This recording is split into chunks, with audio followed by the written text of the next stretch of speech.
Welcome to Cut Daisies and Unicorns, and here we are on episode number 8. It seems like this season is flying by right now. You know flying. what? I don't know. I would completely have to agree. Yeah. It seems like the season is flying by. I think it was the summer season when we had so many like taping interruptions. Yeah. And I think you were just finishing a campaign, and then it was I was gone and blah blah blah and back and forth, and it felt like, although the quality of season 6 was very high, it just felt like it kept going and going Right. and going. And I mean, but in theory, the other part could be that our minds and our bodies are in going through the seasonal change. Yeah. That we're marching right along and we're like, oh crap, this year's almost done. It is. It's crazy. I mean, it's not next week is Thanksgiving. Yes, It is. It next is. week. It yeah. is next week. Yeah. Yeah, so next Thursday, it is Thanksgiving Day. Which now this is transparency, right? Yeah. I think I could tell you that until I met my wife Amy, I've never seen a Hallmark movie. Oh, yeah. I Well- don't think I have. So. Well, maybe, I don't know. I'm assuming I've probably sat through one, maybe. Have you ever watched a rom-com? Yes. Yeah. Right. And so I mean, basically, but yeah. So Hallmark. So Hallmark. there's another thing is that like, do you know how much Christmas music I line up in the queue? None. Exactly. You do know, and the answer is none. Yeah, and Which is the same with me. people are like, why do you have to be such a Grinch? And I'm like, I actually like that Christmas movie, the Grinch that stole Christmas animation. Mm-hmm. Yeah, Not the live action. That no, was- with Jim Carrey. right. Yeah, I mean, and I'm sure it basically does, similar thing. But to me, Sure. again, it plays into movie remake, the lack. I mean, yeah, okay, we have the technology. Woo-hoo, Right. we can do that. Mm-hmm. Yeah, all right. I'm all over a green guy being on a green screen. How did they do that? The answer is they used a different color for the green screen. Right. But in theory, green screen is like Kleenex. It's facial tissue. It's green screening and video production, And so, Right. but you can choose the color, color. that would be the blockout color that you need to do, so that you could impose. You could still wear green and not that. See, match. that's what they had to come up with. Well, if we can eliminate the color green, what other colors can we eliminate? Magenta is one of them. Yeah. It's fascinating. Yeah. So, but I will say, Yeah. and I think it was even last year, you may have given me permission for this because I think one of your Christmas movie traditions in your home is to watch Die Hard. Right. Yeah. Tyson and I watched Die Hard. Yeah, yeah, and so then now we own them all in our cloud-based DV or movie library. Yeah. And so, but yeah, so and then with living in the our hometown is Winnetka, the place where Home Alone was filmed. And so with being in the hometown of Home Alone, because they go to the they go to O'Hare. They do. And fly international. So I think that's our Thanksgiving plans. We're gonna pop in all of Home Alone. the Home Alone, probably Die Hard 1. Some of those. Let's roll in Christmas. Yeah. Now I was irritated 6 weeks ago, and not to the point of a rant, but when it's not even Halloween And you get Christmas stuff. and Christmas stuff is out, I remember being irritated about coming out before Thanksgiving. Right. But now it's all backed up. Oh, yeah. I mean, like at Home Depot, you could walk through a section. Well, you walked in the indoors, and it was all done with Halloween. And you walk over to the power tools, or I'm sorry, You walk in the indoors and it was all Christmas already. Yeah. And then you go down to the power tools and then they've got the 15-foot Skeletor. Right. Oh my gosh. For a low price of $500. No, it's not. I don't even know how much it is, but I'm sure it's in the hundreds. And you know what? I'm so not interested in any of those decorations. I never checked out the price. Yeah. But you can get a brand new porcelain toilet for about $148. See, that's to me that's a much better buy.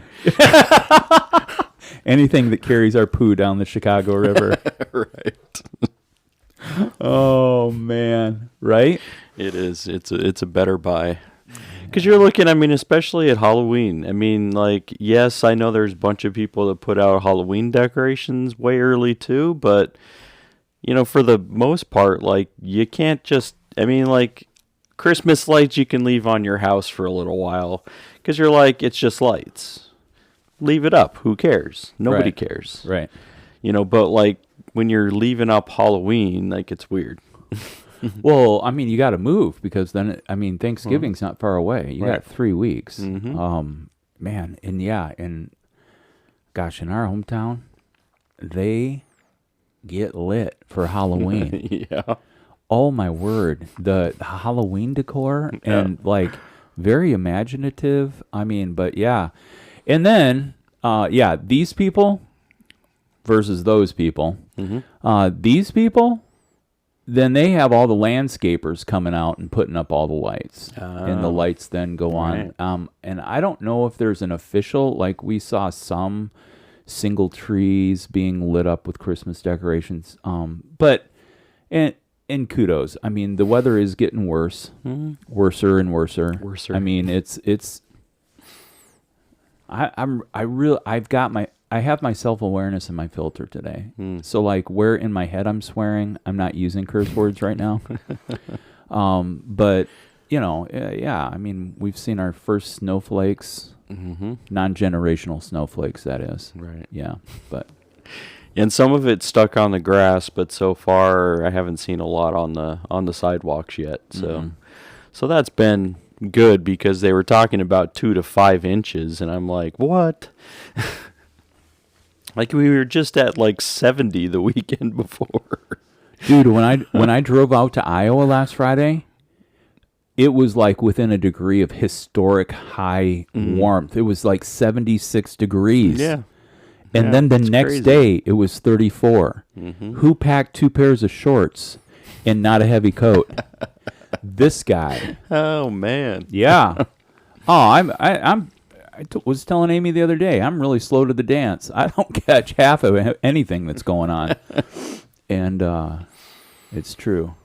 Yeah, so does the Home Alone house, do they do it up with decoration, or do they just let it be since people are going to come by do they come by at all times of the year? Do they only pick Christmas to come by? I don't know. Oh, no. No, this is cultic. In its following. Oh. I mean... So it's all the time. There are people parked on the other side of the street that... If you own the Home Alone house, it's kind of a pain in the butt because you have people standing in front of your wrought iron fence getting their pictures taken. The people who have it worse are all of the neighbors... living across the street where they're parking their cars because the cars are parked up there. Then if you choose to go down Lincoln in that way, in that direction, then you have to watch for the little kids that aren't being watched by their parents as they're doing the Chip and Dale chipmunk tumble toss through the leaves. Or, I mean, like literally I saw a bus and a group of over 30 in front of that house last week. Whoa. Oh, yeah. And bringing tour buses through. I mean, and I don't know if it was a preschool or like a kindergarten class and like they watched the movie and then they went to see the house. Yeah. I have no idea. It's crazy. Yeah. Yeah, that would be quite an interesting place to live. Yeah, because when you think about like famous houses, I mean, I'm sure they probably also get the same amount of traffic that probably comes through, and I mean, and there's a bunch of them with John Hughes, right, in the Chicagoland area. Okay. That he used for all kinds of his movies. You know, he kept it in the family and kept it right around here in Chicagoland. So all of those houses are also being visited. I think Home Alone house was also a house they used it again, like they used it for something else as well. So I can't remember what it was. And so you actually knew that John Hughes directed Home Alone? Yeah.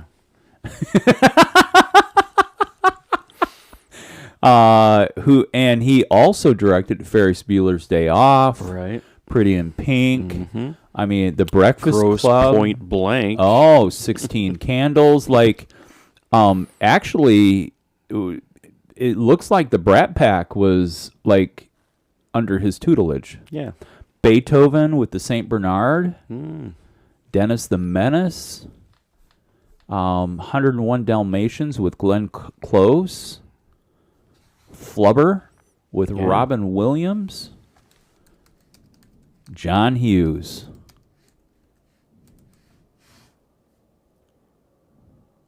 Yeah. Yeah, so I was trying to remember the Christmas Vacation. I believe that house is also in Illinois. I mean, that's also based in Illinois. Yeah. National Lampoon's Vacation is the John Hughes movie. Okay. Yeah. Actually, they say it's the best one. Of all the cult followed movies that he did, they're claiming that. I would actually say that one of my top ones is Pretty in Pink. And people ask, but why? And I say, because of the soundtrack.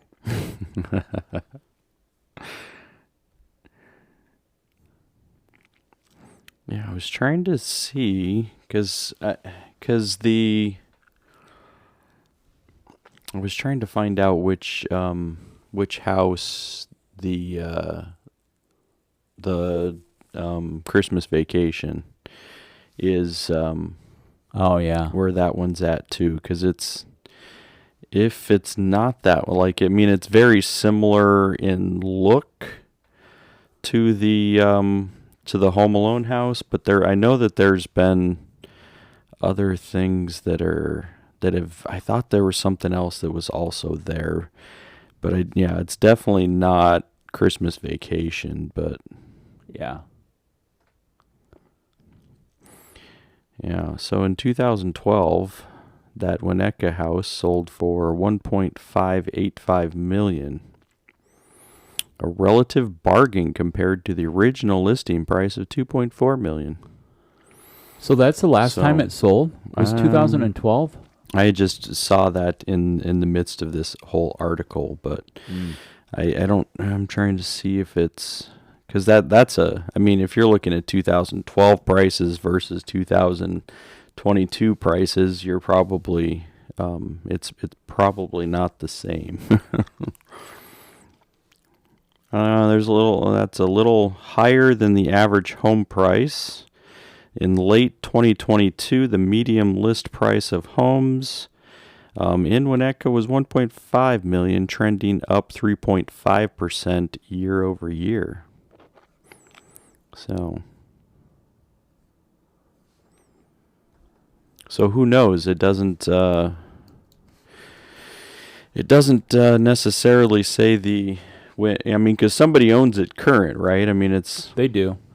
They say the estimated value right now is 2.2, but just to give people context I mean, obviously we know that there were a lot of people living in the house. Mm-hmm. It was a family of 3, I think.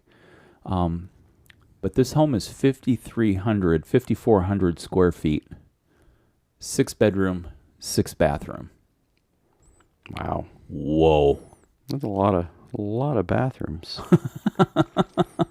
I mean, because I've only got 1.5, so we have 7 bedrooms. I know, right? Hmm.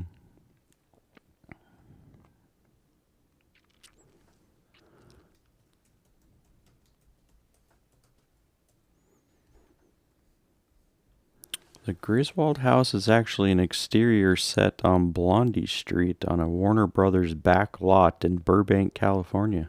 Uh-oh. As is Todd and Marco's house. I was thinking that it was Real House, but yeah. So, especially interiors which are also only a set and not a real house. Oh, I learned something new today because I thought it was a house and I thought it was in Illinois. Because they did some filming in Illinois for that. That's what I was thinking that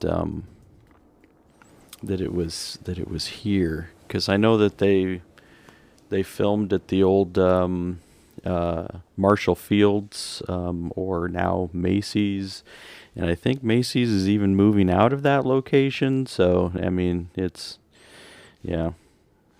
all kinds of funny things. Huh.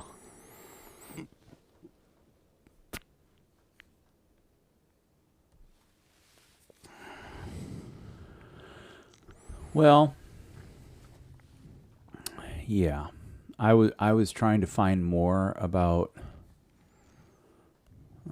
who owns 671 Lincoln Avenue.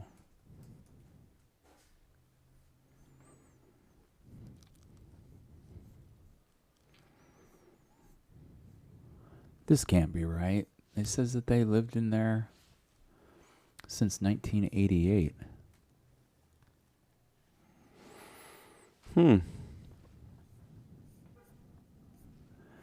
This one might be better. The Johnsons. Block shopper.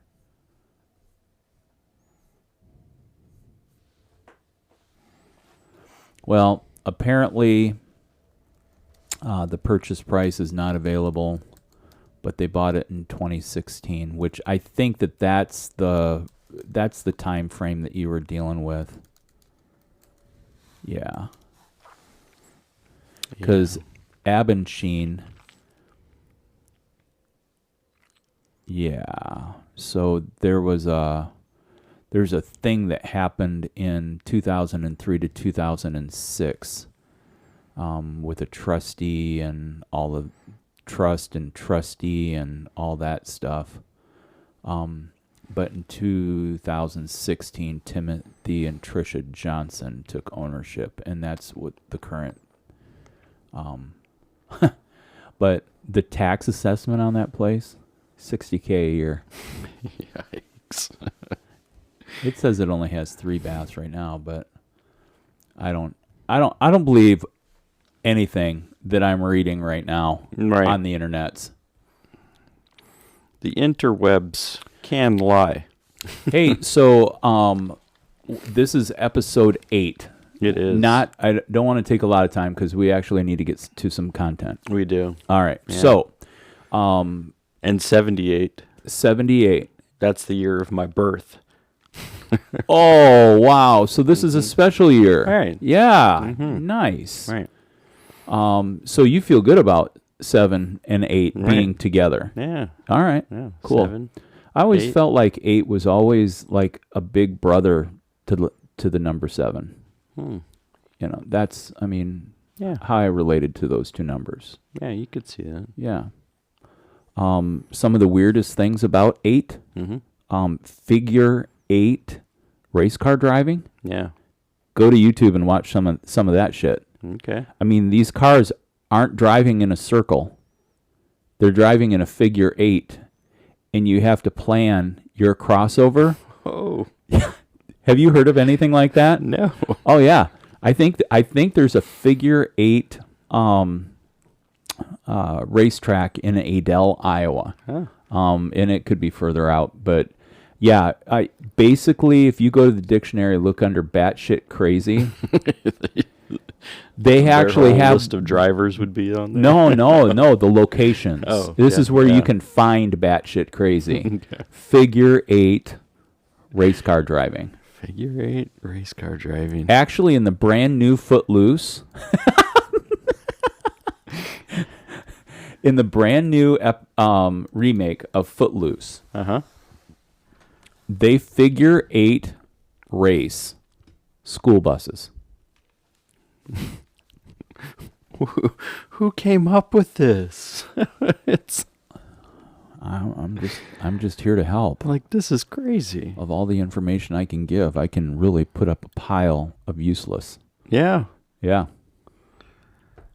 It really goes down in some of the analogs of crazy. Yeah. Like, what is wrong? Like, hey, like, it's crazy enough to, throw in, some of these dumpster cars, doing figure eights. But hey, let's bring in a school bus. Who's going to bring in a school bus? Oh, figure eight racing, a form of stock car racing in which automobiles race on a track that purposely intersects itself, increasing the risk of collisions, because that's what you need. Well, so I think back in the day when you had rotary dial TV and no cable, no streaming. Right. I mean, like, you had rotary dial TV and rotary dial phone. Yeah. Okay, just to put everybody in the context. I think people had these cars that stopped running because they were poorly engineered. I mean, they were carbureted. The problem with carburetor is based on the fuel that gets through. Fuel could actually go into the oil. And with the oil pan filling up with fuel, then what happened, it was decrease the viscosity of the oil. So the lubrication of the engine would be affected and the cars would overheat, blowing engines. Wow. All right. Now, people are like, who is this guy? Who is this guy? Who is this guy? Well, this guy is the son of a blue-collar worker who spent many years behind the counter of an auto parts supply company. Distributor. I mean, it's like, basically, if you want to put it, O'Reilly's is a big chain. It's a box store chain or Parts Plus. Yeah, so go down the list, whatever the place where if you're not going to Kmart, then to get your windshield wipers, an auto parts store. You need spark plugs for the lawnmower. Where do you go? You go to the auto parts store. You do. Or you go to the hardware. They have spark plugs for your lawnmowers too. And a lot of people that we listen to are like, yeah, but I'm not mowing my own lawn. And some other people are. But yeah, so my dad, one of my introductions to stock car racing was through my dad, because he supplied the parts for these guys building engines. Wow. And building the car. You had to have a roll bar. I mean, these guys were welding pipe. They were the same kind of piping that was used to build the lines that the mufflers coming off the headers, your exhaust piping, they would use that piping for roll bars and cages. And then if there was a collision, or if you went up over the edge and you came down on your head, you weren't dead. People died. Yeah. Yeah, this is saying that those figure eight, they do between 70 and 80 miles per hour through that intersection too. Yeah. Like, it's not like you're going with your eyes 20, closed, 25, like, hey, I've got time to look. You're going 70 and 80 miles an hour. There's not a lot of time. You come around that corner and you are punching it. Yeah. So that you can get through before somebody snags you. And if everybody's punching it, dude. Yeah. It is. I mean, that would be a massive car wreck. Now, I haven't looked up on Google, but I'm guessing that the number 8 has something to do with infinity. I would assume, too. Just based on the shape. In Celtic circles, the triune infinity is a really huge, staple symbol. Yeah. And, just the connectivity of never ending and, incomplete cycle. Yeah. I mean, because if you take the figure, the number 8, turn it to the side, you get the infinity symbol. So, see, now there you are, right. going and moving things around. Just switch it. Man, you're playing outside the sandbox right now. Just rotate. Yeah, so I'm assuming that the number 8 would have its significance somewhere found there. So. In Pythagorean numerology, a pseudoscience, which I like this already. I need to research Pythagorean numerology. The number 8 represents victory, prosperity, and overcoming. 8, and there's the Japanese symbol or Chinese symbol, Hachiya, is also considered a lucky number in Japan. But the reason is different from that in Chinese culture. 8 gives an idea of growing prosperity because the letter broadens gradually, almost like a pyramid scheme.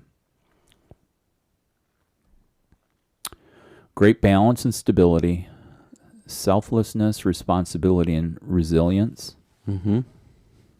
Angel number, which we've actually used angel number definitions before. The number 8 represents, number 8 is actually a very spiritual number, symbolizing a positive mindset and mental stability. The notion of infinity, spiritual perfection, completeness, and purity. For Christians, the number 8 represents the beginning of new life. I didn't realize that.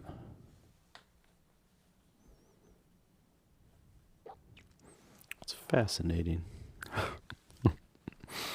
In addition to this, 8 serves as a subtle reminder that individual liberty and free will are the cornerstones of this magnificent universe.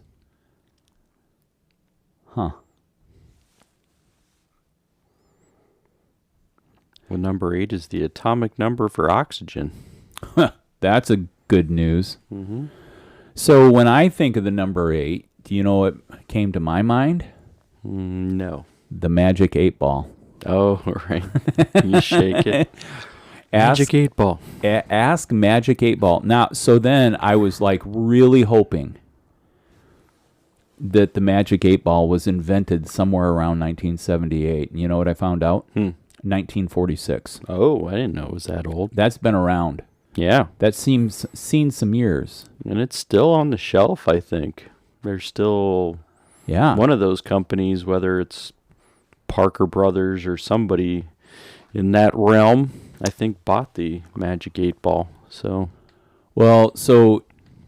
in the spirit of technology, I looked it up and they have a Magic 8 Ball generator online.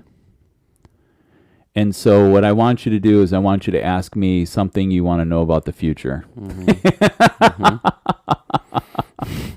And I'm going to type it in. And we're going to find out what the 8 ball says. And is it I don't remember, is it yes or no?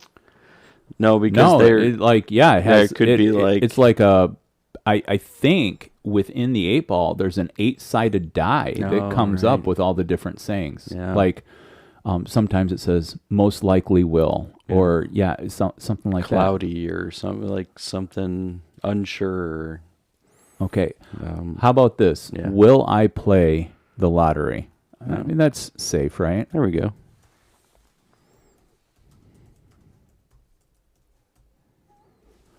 And then it has a button, shake 8 ball. Shake again. Shake again. Shake again. I'm done shaking. Albert Carter was the inventor of the Magic 8 Ball, so our answer came up, you may rely on it. Oh, so that's stupid. Yeah. All right. The Beatles has 8 days a week, that song. 8 days a week. Yeah, lots of 8s. You get 8 people on Noah's Ark. Noah, his wife, and their 3 sons and daughters-in-law. So, yeah. Oh, boy. Yeah, and the 8th president was Martin Van Buren. So I asked the 8 Ball, will there be global flooding? And the answer was yes, definitely. Well, that's fun. There's 8 planets. There's more than 8 planets out there. I don't know. The 8 planets in our solar system: Mercury, Venus, Earth, Mars, Jupiter, Saturn, Uranus, Neptune. They just took out Pluto. No. What's the one that was a planet, then wasn't a planet, and then... Is it Pluto? It may be. I don't know. Yeah. Huh.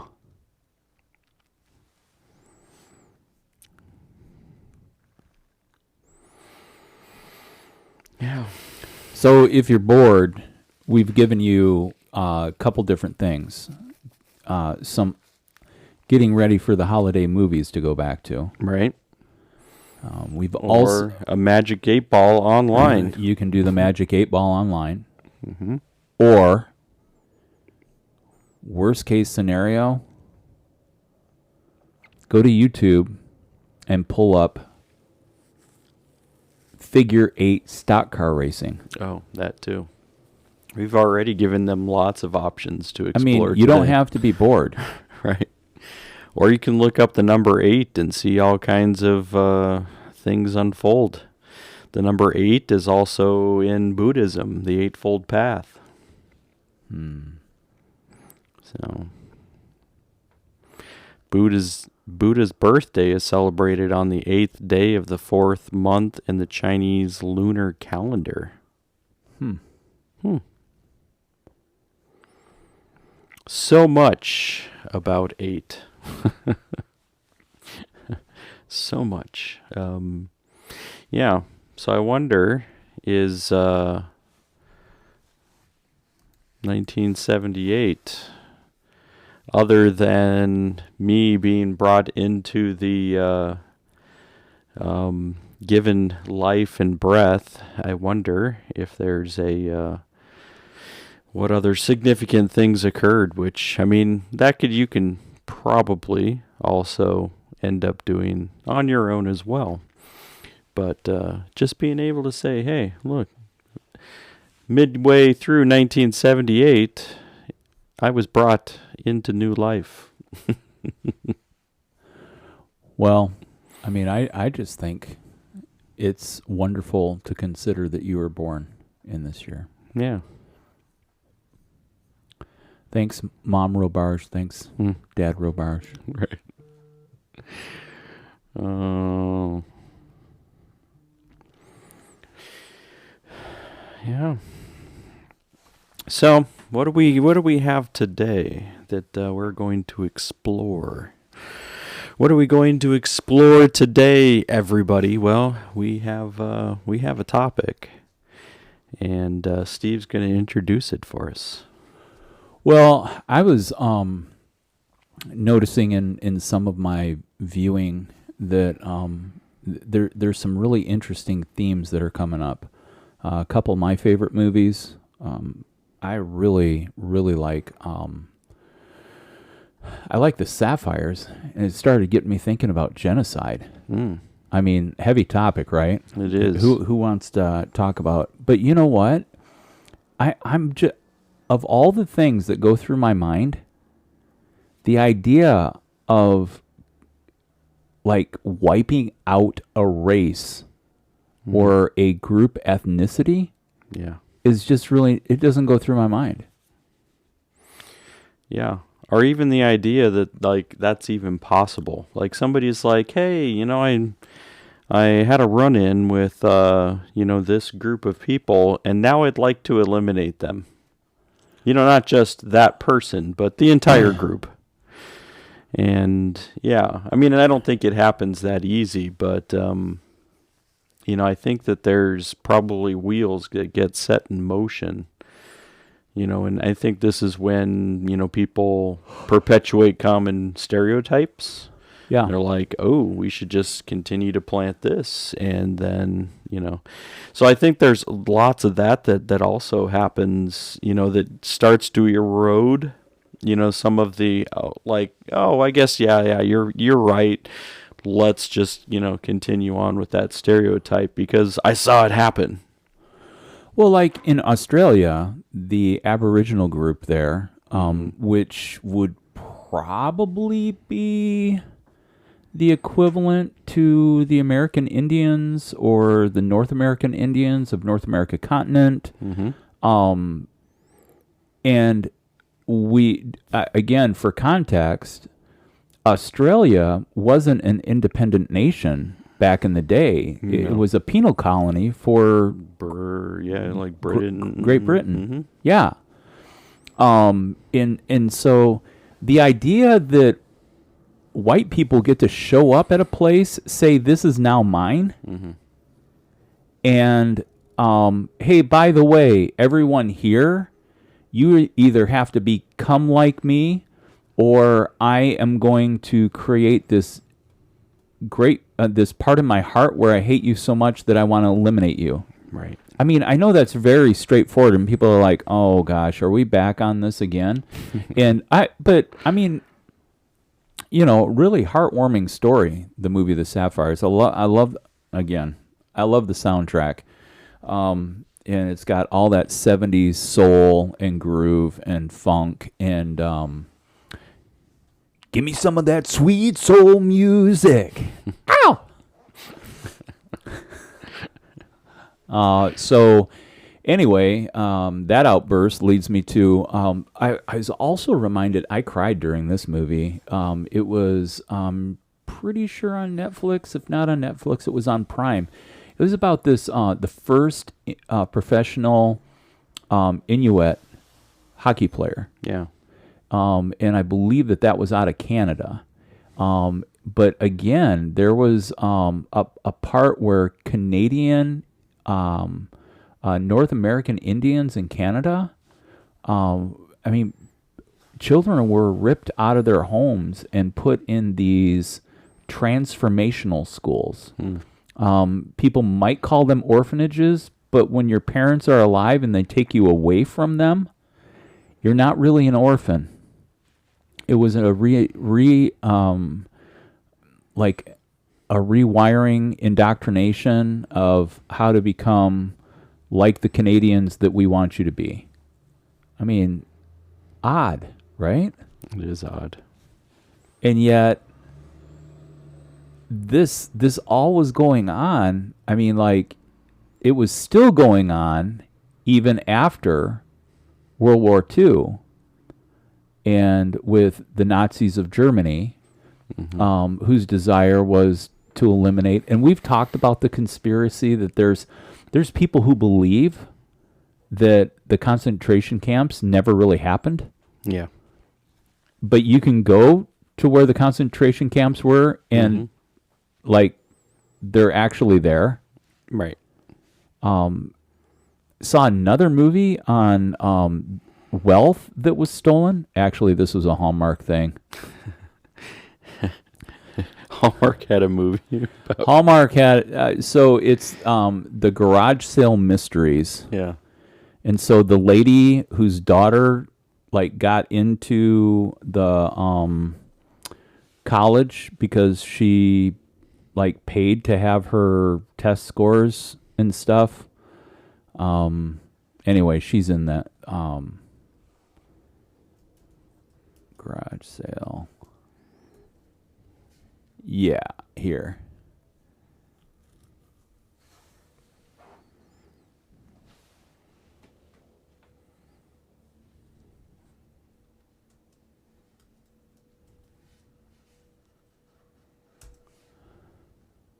All right. Lori Loughlin. Oh. College scandal. Yep. College scandal. They shut her down right when she got in trouble. All of that was actually filmed in Canada. Oh, Speaking of Canada. yeah. But so anyway, there was a lady, and she could have sworn that this one picture was a picture from her family.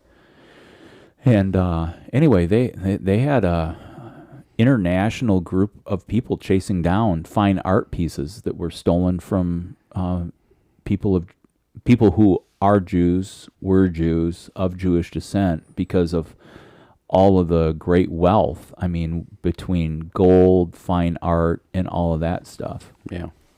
And so,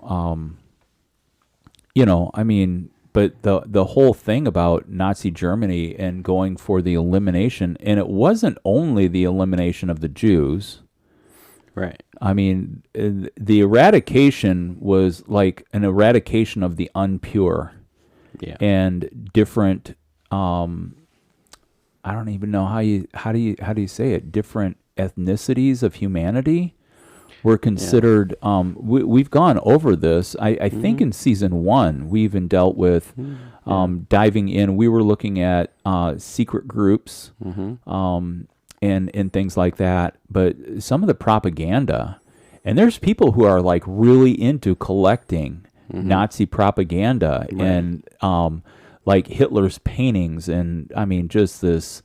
Man in the High Tower is kind of based around the idea of what happens if things like turned out differently in World War II. And if you like time travel, right. I don't want to give it all away, but just, I mean, there's I really enjoy that series. Yeah. Yeah, I think it's the I don't know what the Man in the High Castle, not Tower. Yeah. I don't know what the fascination is. Like I don't, like you're like, "Oh, that's, it's a part of history." Like, but is it a part of history that you want to keep? I mean, I know that we can't erase history. But we've tried to erase history in other areas. Why not there?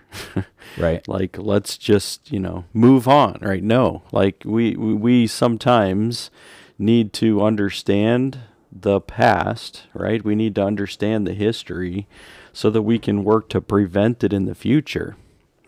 Yeah. And I think that's, when people gone back and studied genocide, they said that there's a mental element that usually precedes the physical element. So the mental element says we're seeking to destroy, whether in whole or part, the national, ethical, racial, religious group, or whatever it might be. Right? So there's the intent. It's put out there. There's a mental element to that. You start to be able to, I think, in the mental element, you bring out these propaganda items. You're trying to put something in someone's head about, hey, isn't this a weird thing? Isn't and putting out a stereotype. This has happened still currently. I mean, and we found recently that like Kanye West or Ye, he started this whole rant. I think he must have been on shrooms. Another mental break, right? Oh. And that's usually what happens in his ebbs and flows. He is on a mental break, and he started talking about the Jewish conspiracy. That they're in charge of media, they're in charge of Hollywood, they're in charge of this, and it's like this. That they're all wealthy. And wow. Yeah, and so then the follow-up to that was Kyrie Irving, who's a basketball player, who then apparently there was an Amazon film. I don't know if it was made by Amazon or it was just on Amazon Prime, that was putting out another kind of conspiracy theory movie documentary based on the Jewish people, and and I think it had something to do with like the black people, Jewish people, like, and there was things that are occurring in that, and I think it was done by the, what's that, Muslim Brotherhood group, which I think there's a large number of them here in Chicago. So he puts out this movie with which then he's like, hey, don't blame me. I didn't, I'm just putting something, like, come on, like, this is like the mental parts right now, which I think leads to hate groups continuing to then, like, oh, it's okay to now, as you get into the physical element, start killing members of that group, start bodily harming members of that group, deliberately inflicting, conditions upon people of this group, imposing measures intended to prevent birth of these groups, and then taking children out of these, families or whatever, and transporting them to another family so that they don't learn that culture and history. So there's like a very, I would say, very calculated attempt at being able to start this process of genocide. And sometimes it's slow, and I would say sometimes it's a little bit quicker. But you look at especially, World War I. At the end of World War I, Germany loses. Hitler's in prison, I think, at that point, gets out of prison, starts this movement in between World War I and World War II. He's starting a movement where he's planting some of these ideas. And so then you already, by the time World War II starts, you've already got a radicalized group of people who are trying to be able to carry out these things, whether, and I think a lot of it is just those mental, the planting of those mental things that starts to erode the idea that of the humanity of somebody else, of a different people group. And it wasn't just the Jews, but it was like anything that was not going to match their pure idea of what pure is. Yeah. Yeah. On a quick Google search, I mean, they're tying this black power into white supremacy. I had mentioned to you that I just heard that there was a cemetery that was defaced near Chicago at the Akkad Cemetery outside. 16 headstones were painted with swastikas and another 23 were defaced. This happened November 16. And but in this article, the message Kanye was right, RITE, was spray painted on one headstone that marked the grave of a husband and wife. We have no words for this depravity and evil. Stop anti-Semitism. Mm-hmm. You can say it when you know the words, but when you look at it to read it, it's true. Sometimes it mixes. Yeah.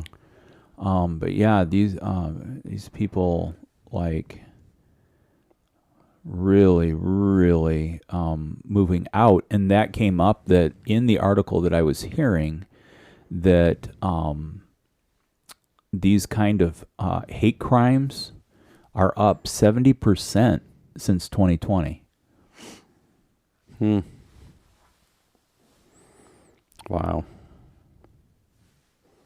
The Kanye West effect terrorizing American Jews. Anti-Semitism has been on the rise since rapper Kanye West tweeted earlier this month alleging threatening Jews.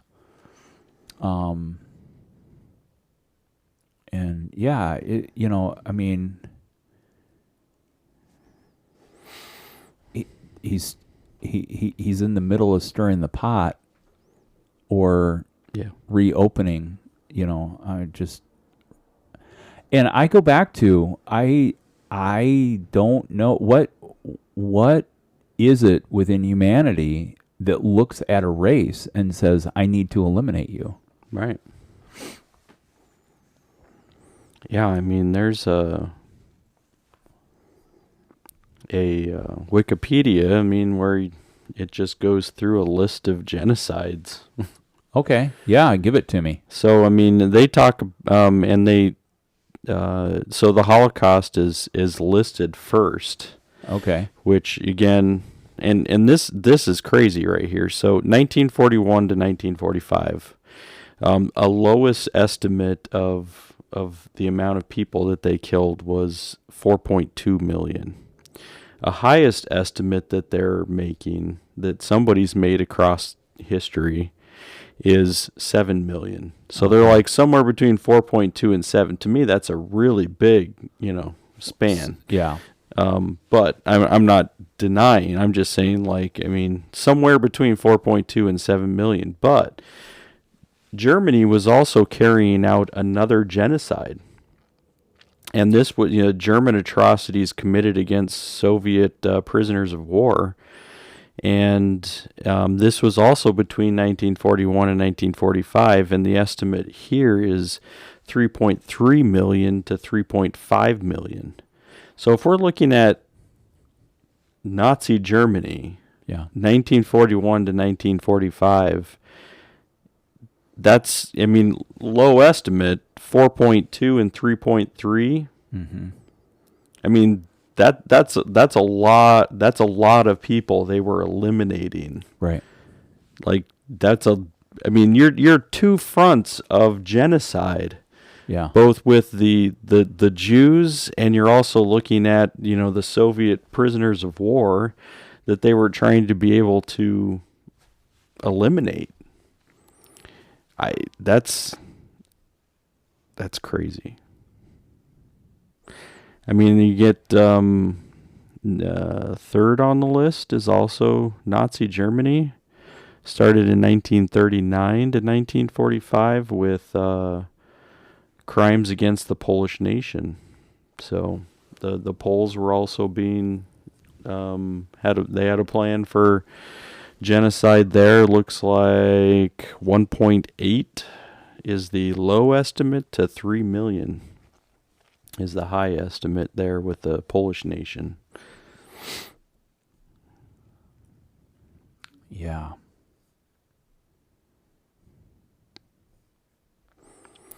Yeah, so then the question as you brought out was what causes someone to be able to say not just like, hey, that person I want to kill, I want to murder, but then you're also saying not just that person, but every single person like them.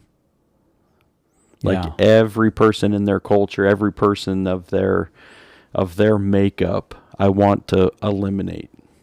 What leads someone to want to eliminate an entire people group?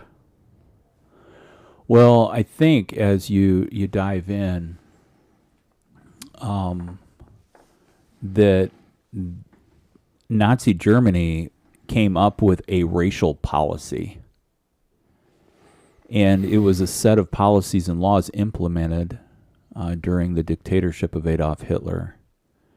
And it was asserting the superiority of the Aryan race, which claimed scientific legitimacy. And so, based on that specific racist doctrine, they had a pseudo-scientific racial classifications as its ideology, like it was the basis for. Yeah. And then that justified the genocide. And so, and they did. They considered black people, mixed race, Slavs, Roma, Jews, and other groups racially inferior as subhumans. I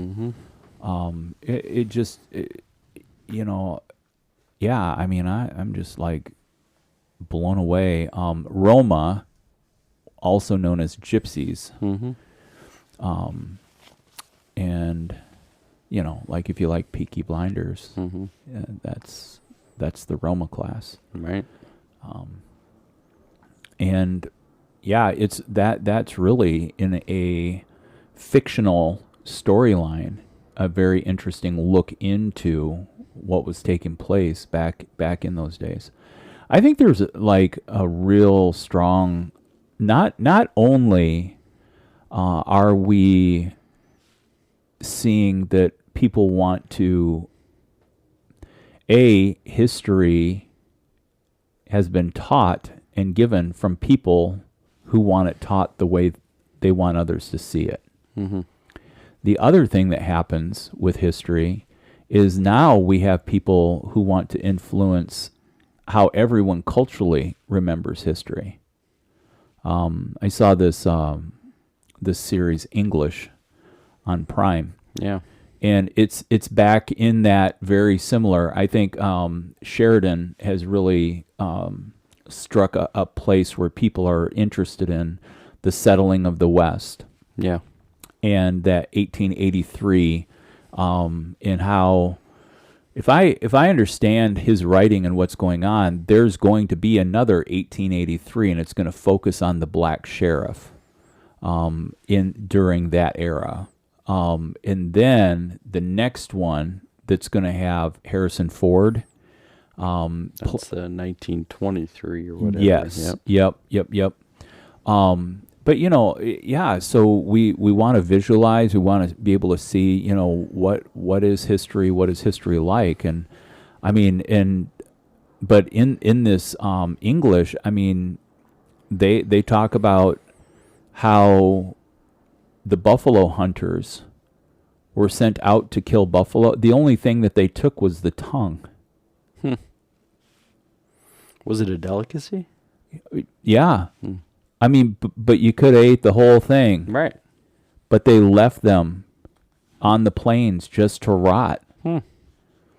And at one point in time, I don't know if they fact checked this or what was going on, but yeah. At one point in time, there were over 4 million head of buffalo roaming the plains in North America. Wow. By the time the Civil War was over and the war against the Indians was finished, there were less than 100 head of buffalo. Case in point, culturally, at one point during season 4 of Yellowstone, there's this whole thing about that when they were down to 100 head of buffalo, it was at the Dutton Ranch that they brought in the herd to thrive under the private protection of the ranch. Yeah. And he said that any buffalo that was alive in Yellowstone was a direct descendant of the buffalo. I mean, basically, they made sure that the buffalo didn't go extinct. Yeah. Huh. But I mean, there's that dualistic mind of how oscillating and separated the human mind can be, because you have people who will stop the construction of a dam because of some frog. Mm-hmm. But what's the value of human life? Yeah. And then you have other people who are on the other side, and they're like, I mean, it's like just taking and lighting a match to gasoline in regards to, no, those people, they are so wrong and nothing good comes from them, to the point of willing to take human life. Yeah. Man, I don't understand that. Yeah, I mean, speaking of movies and films, you get the Rwandan genocide with Hotel Rwanda. Yep. Did you ever watch that with Cheadle? Yeah, Don Cheadle. Yeah. It's been long enough that I should go back and have it break my heart again. Yeah. Right? Yeah, but even that one, I mean, if I'm not mistaken, I think that the Rwandan genocide started with a whole bunch of theories, like it was the Tutsis and the what was the other people group? Now somebody's yelling on the other end of this audio saying exactly who it is, but there were there's the Tutsis, there was the Hutu.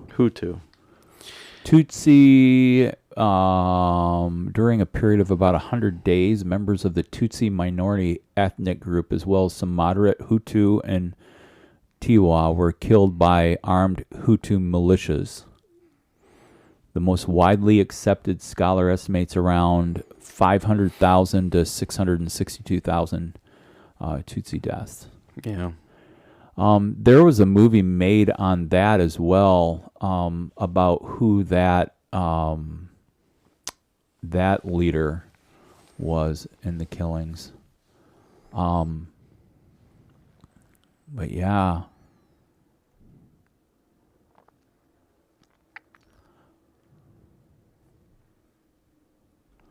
And then at what part do you, yeah. I mean, you take a look at it and. Yeah, I mean, even from my understanding, even the Hutus and the Tutsis, they could have been related across the board, which, is I was trying to remember how they separated them.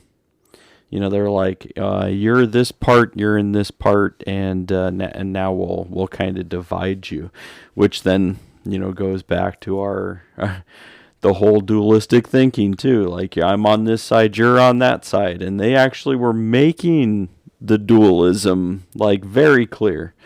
Like, these are the people that'll be in power, these are the people who will not be in power, and eventually, I mean, because they talk about that the Rwandan genocide being, they believe that it was like an event. Like, this happened. I think the Rwandan president was assassinated, and they say this is the mark of this, genocide that started. But there's many people who will actually look back over the years, prior to this, that I believe, and from what I can see, is the same things we've talked about. There was a lot of mental planting in these people are inferior, these people are superior, and if these people are inferior, then we shouldn't feel bad about eliminating them. Yeah.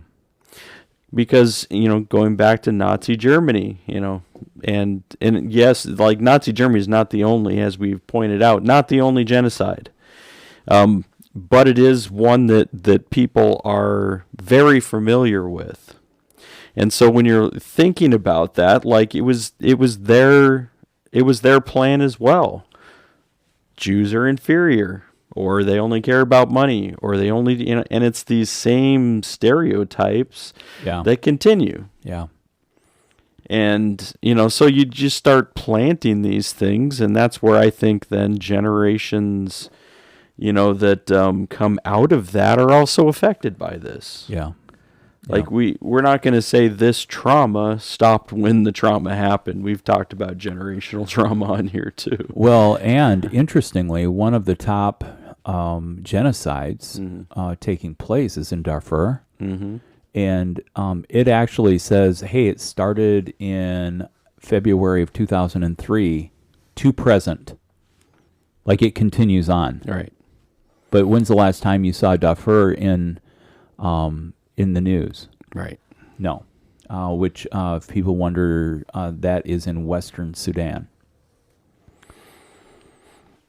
Right. And we're talking about, to date, it's estimated between 80 to 500,000 deaths. And many scholars argue that those numbers are too small. 3 million people have suffered systemic beatings, rapes, torture at the hands of these political entities.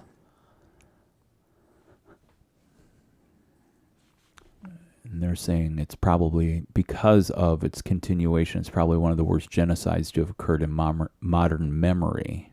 Obviously, not to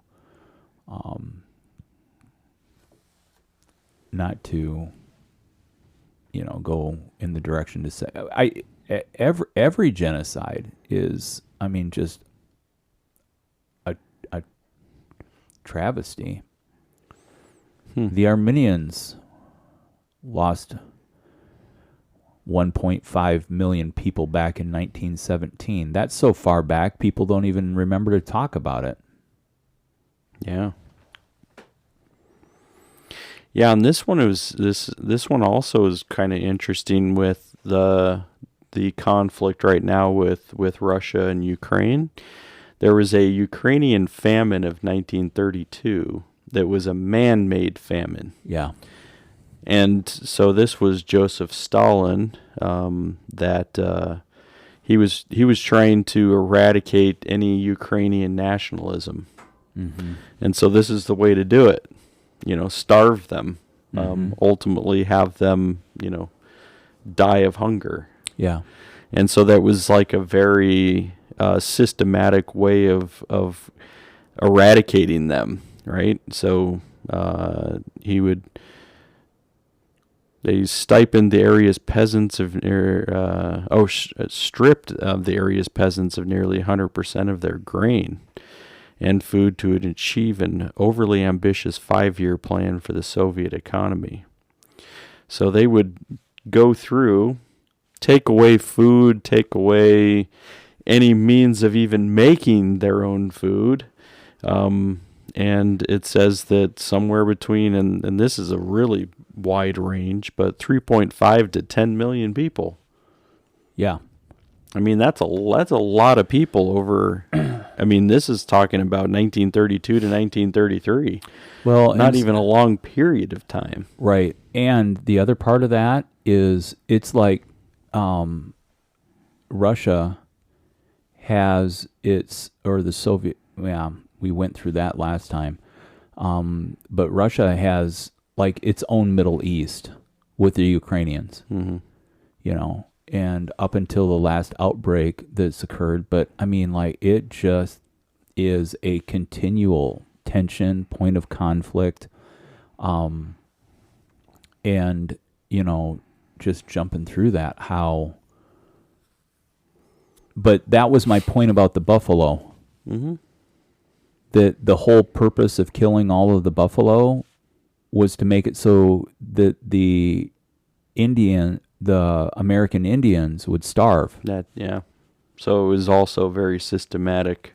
And then as they were failing, not even to mention what took place in regards to, the disease that was brought, and that also took its toll. Yeah. The Ukrainian family of 1932, Holodomor. Yeah. Wow.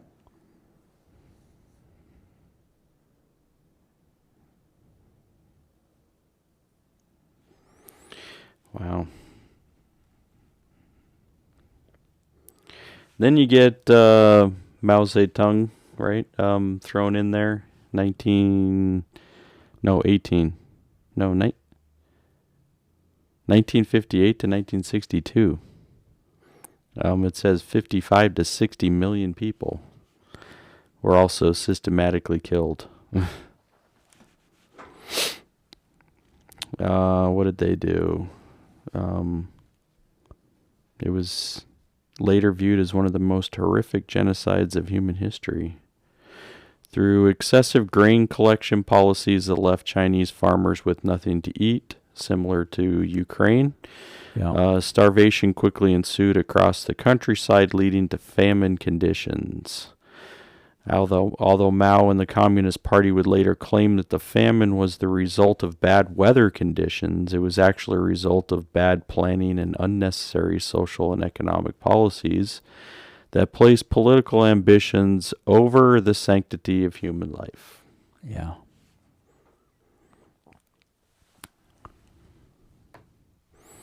Yeah, they called that one the Great Leap Forward. Some people called it the second 5-year plan because the first 5-year plan was the Ukraine one. But yeah. 55 million. 55 million. 55 million. Mm-hmm.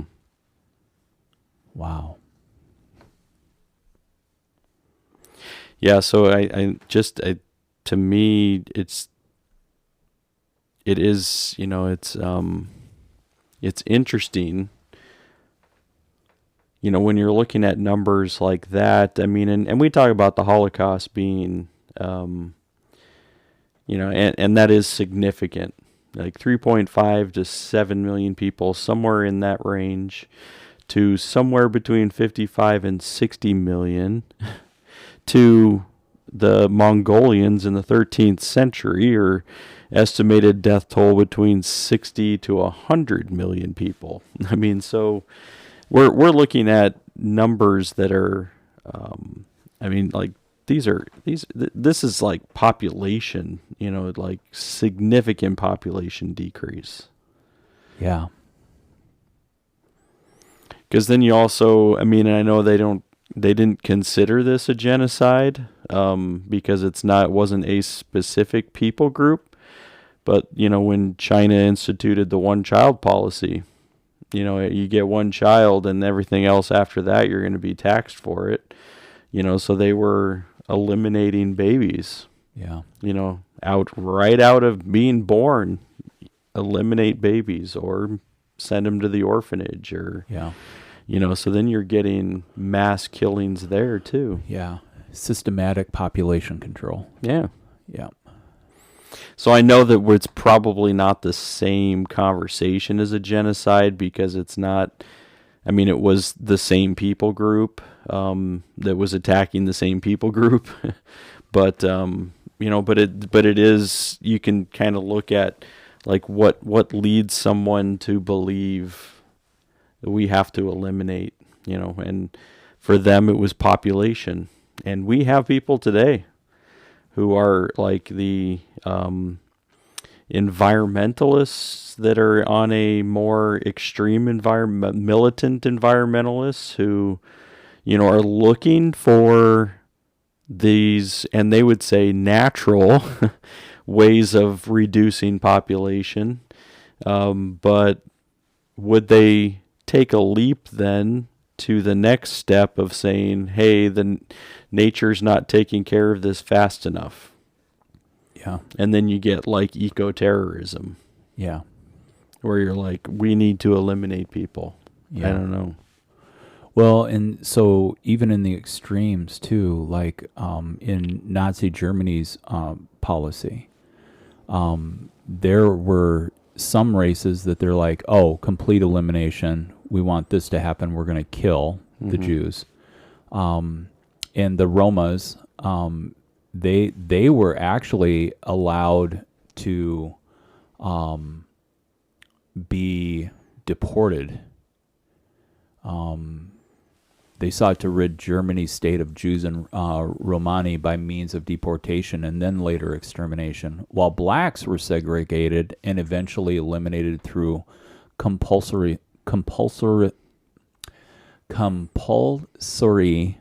sterilization. Yeah. Which is one of those, when you go back to understanding what like sterilizing people. Yeah. So that they can't reproduce.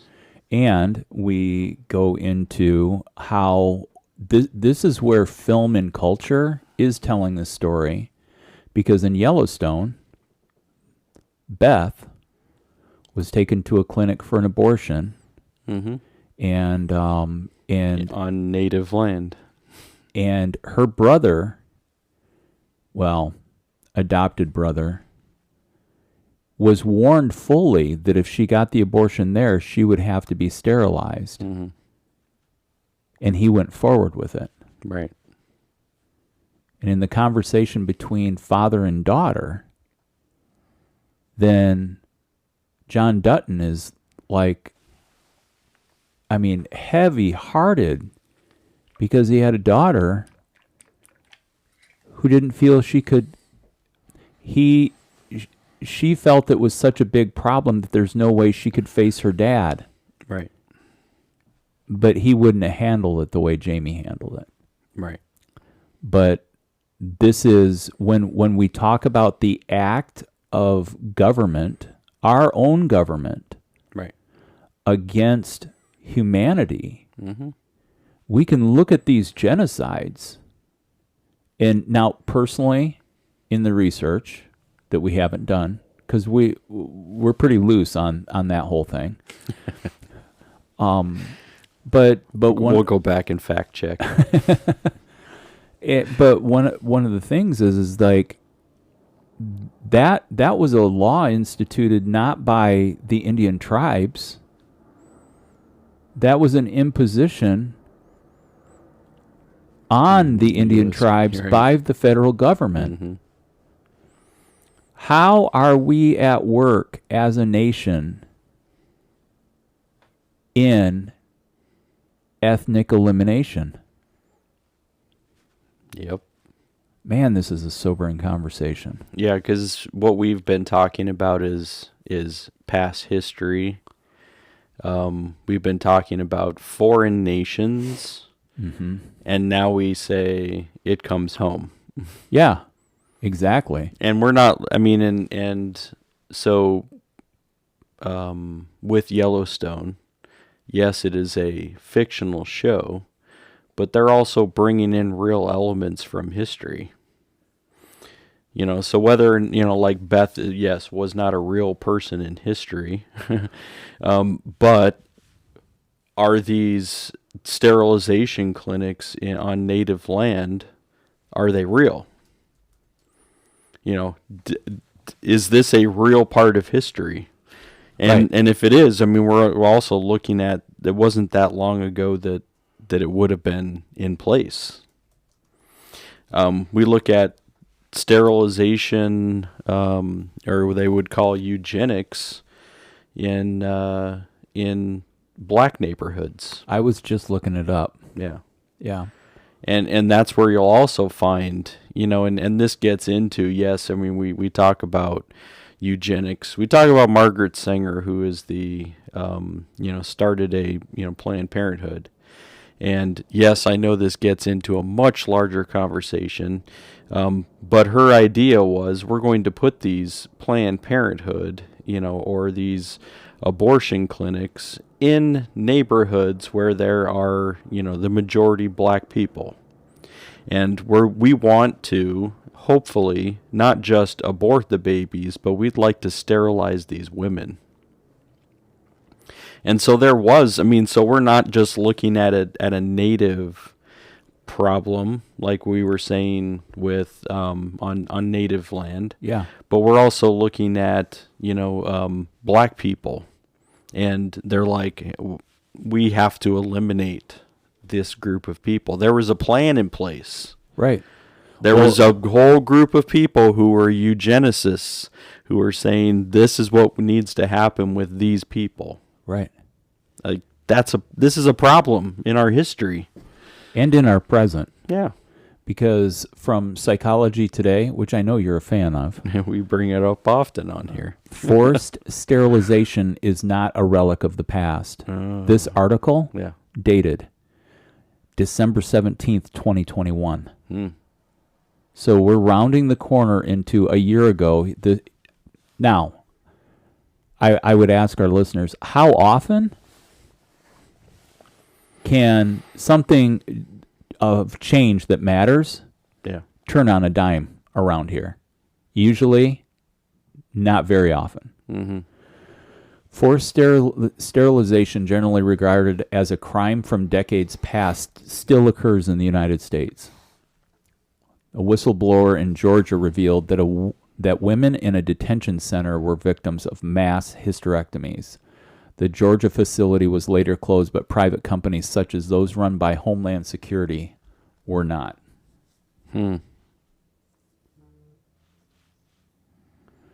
So, and then, of course, you brought up the word eugenics movement of the early 20th century. Right.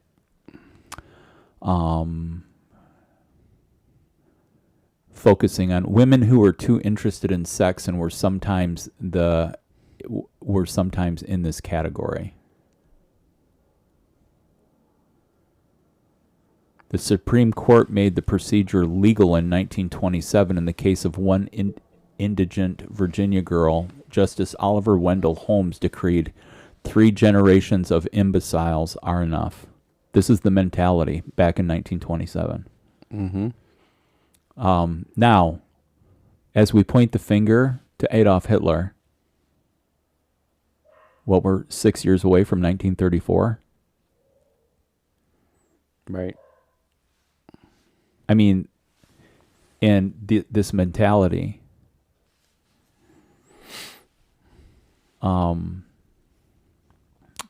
years, advocates in Georgia have raised red flags about the human rights violations occurring inside the Irwin County Detention Center. Ms. Wooten's whistleblowing disclosures confirm what detained immigrants have been reporting for years: gross disregard for health and safety standards, lack of medical care, unsanitary living conditions.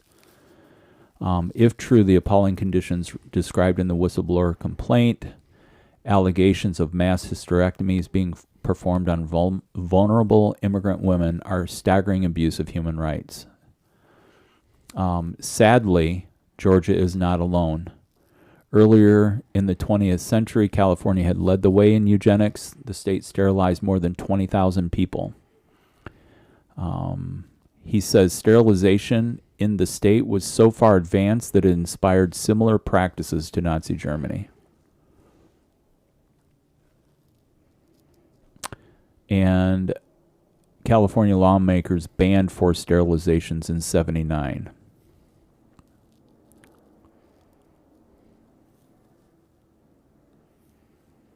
Yeah. Wow. So dealing with inmates, Yeah, it said during the 1970s, the forced sterilization of black women was so common in the American South that it was sometimes referred to as the Mississippi appendectomy. Wow. So they would disguise it.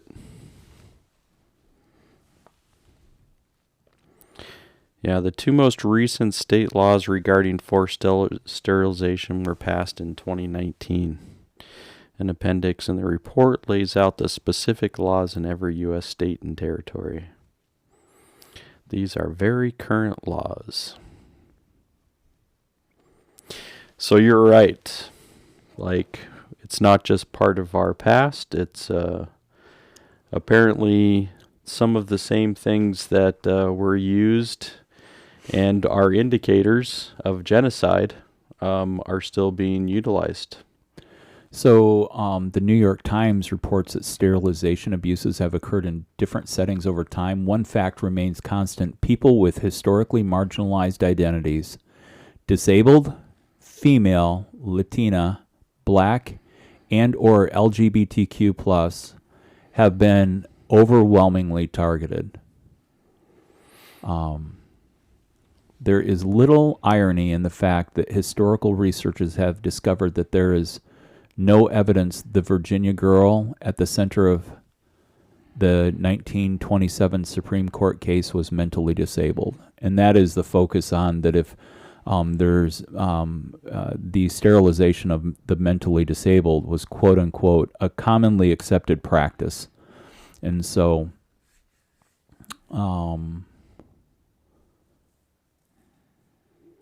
and they said even though that quote, 3 generations of imbeciles are enough, was historically famous one with literary flair, it just didn't have anything to do with the case that Justice Oliver Wendell Holmes was deciding. Who's the idiot? So what do we do with this, Steve? What do we do? Oh my gosh. I mean, because we still say that, there are people who are still trying to be able to put these things in motion today. People are still trying to plant these mental images of things that we should believe, or, that are trying to kind of erode our sense of humanity. And what do we do? How do we guard? How do we protect? What do we do with this? Well, so I think first off, let's use this conversation as a red flag. I mean, I think that anyone who's stuck through and listened to The Whole would be like, as we look to history, actual history of genocide, Yeah. let it be a red flag. And the red flag, or, the warning sign of become aware. This is an opportunity. We both learned things we didn't know before we stepped foot into the studio. Right. And just become aware of there are people who have hate well up in them so much that it goes beyond even a hatred towards one person who may have offended them, but it gets cloaked over a group of people that in the whole. The reality is, if hate crimes are up 70%, I think we should take notice. And I'm not even talking about, I'm not talking about affecting anyone's rights to own a gun or not. I'm not talking about, I'm talking about raised awareness. And what is the motion of this? If the internal part of dealing with your own conscience is that you would say, well, did you see what those people were doing? They deserve how they're being treated. No, I'm going to culturally go back to the movie Hidden Figures and put in a time, 1961, and Jim Crow, not in the North-South, but in the Deep South. Yeah.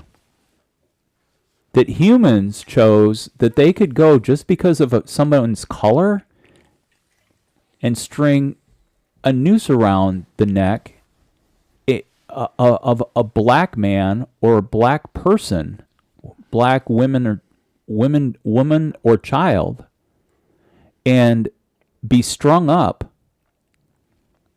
They could be crucified. I mean, we're not even just talking about the psychological implications of that. What human on this little blue dot deserves that? Right. No, I'm sorry. And if you're from an aristocracy, or that's the wrong word. Aristocrat. Yeah, aristocracy. If you're from a lineage of aristocracy that you think that your bloodline is so great that you should be elevated, I'm just here to be a voice to say no. No, that's not the case. Well, there's all these problems that need to be solved by killing millions of people, Right. by the elimination of free will, personal choice. Yeah. How do you feel when somebody's taking away your choices? And so, like, that kind of language can make people mad. And, in that, again, we're, for the record, hashtag, this is not a conspiracy. No. And quite frankly, how about, so then I would move into the motion of, then what can I do? How can I act? What is influencing my actions?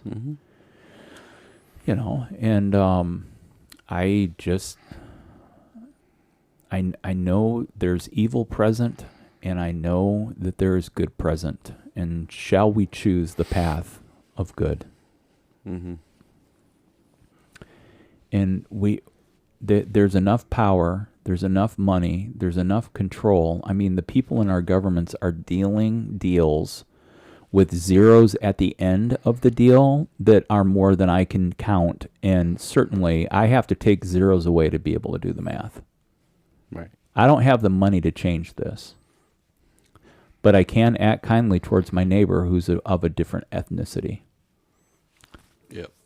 I heard the alderwoman today from the 33rd Ward on NPR. NPR. Yeah, and so Or IPR, I guess, or whatever. I think Illinois Public Radio. Yeah. And basically it had to do with, there are three major wards in the Chicago land area or Chicago, because that's where the alder people are, representing all of this thing. But it was cool because the lady interviewing her mentioned how Albany Park is just known for its great diversity, and of immigrants, and so many people settle into Albany Park. And we've talked about the numerous countries and the population here in its diversity. Just the reality is our current culture is not bent on inclusion, and it's not bent on infusion. And so we got 90 some countries represented, and there's 90 some different factions of singularity. Right. And so, so what steps can you take? Well, you know what? A smile matters. I'm making more friends at the grocery store from different countries. Mm-hmm. There's some gentlemen from Haiti. There are some ladies who are coming, whether it's Colombia, whether it's South America, Argentinians, some from Mexico. So Hispanic, Latino. But gosh, I'm telling you what,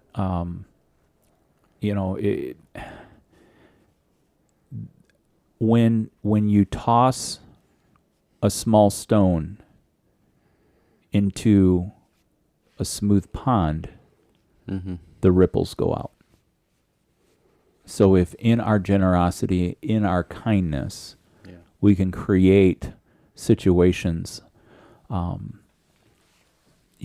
just, again, growing in our interaction, showing just caring kindness toward one another.